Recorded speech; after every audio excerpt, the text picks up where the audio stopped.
Hello guys, in this video we want to learn how to register financial coding, introduce object, how to create a document template, and finally register financial documents.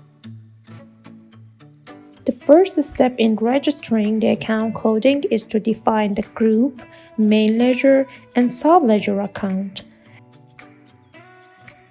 As you can see, to define a main ledger account, you should enter the relevant code along with its name. In this section, the group related to this account is specified.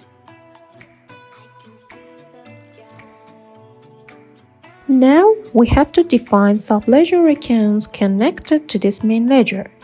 As it is clear in the example, you should define a code in continuation of the previous code for faster tracking, and then the name of account, the relevant group, and also in this part, the connection between the sub-ledger and the main ledger must be established. Note that for income and expenses accounts that are closed at the end of the financial year, you must tick the temporary account so the system can identify them and close these accounts at the end of the financial year.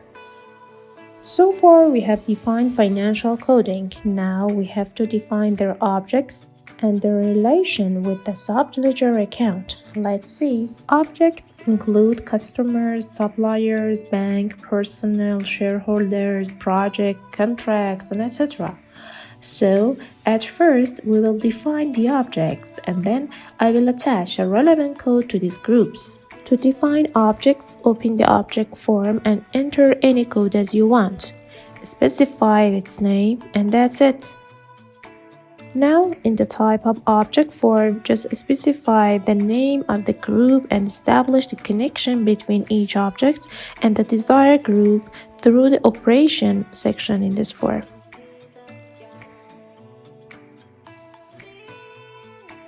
The advantage of this method is that an object can be placed in several groups and its repetition can be prevented. For example, an object can be a customer or a supplier, and so on. At this step, it's necessary to connect the defined object groups to sub-ledger accounts. Let's return back and open the account form. Now, let's start with an example. Suppose we have an account of salary expenses and we want to get a report in a balance report by cost centers and personnel.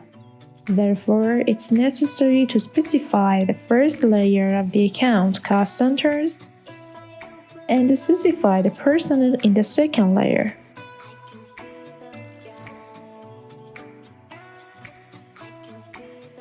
Another example for the bank account. We want to see the circulation of each bank's account, so we have to consider company's bank group in the first layer.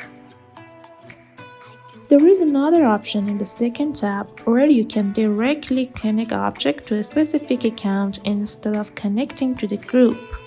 But for ease of work, it's better to connect to the group.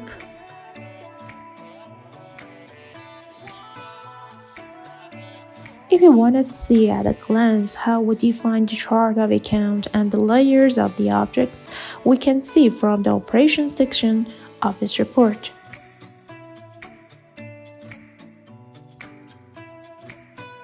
In this step, we want to get acquainted with the concept of automatic document method.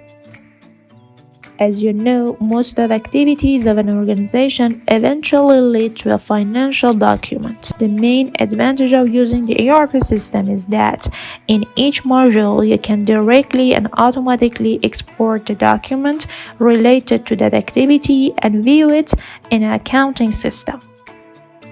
For example, the receipt and payment activity you have in a treasury systems, sales invoices, purchase invoices, warehouse documents, and assets, and etc.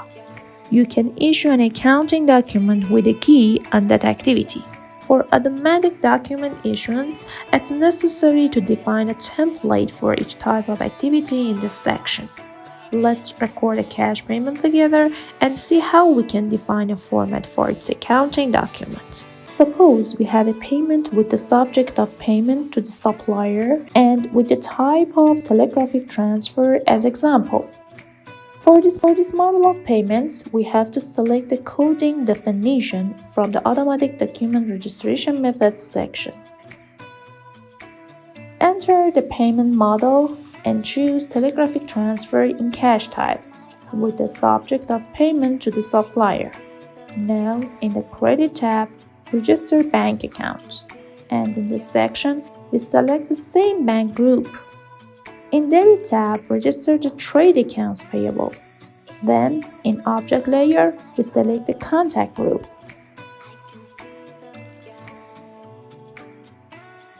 This means that if we have a cash payments with the type of telegraphic transfer and the subject of payment to the supplier, the credit side in the document should be recorded in this way, and the debit side should be recorded in this way.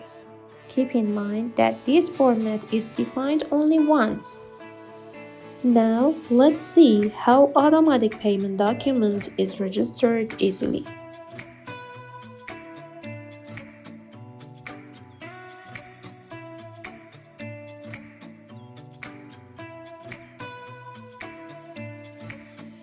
For getting Terra balance report, you can open from the report section, and here by selecting different layers according to your needs and selecting the appropriate filter, you can get the balance report in columns 2, 4, or 6.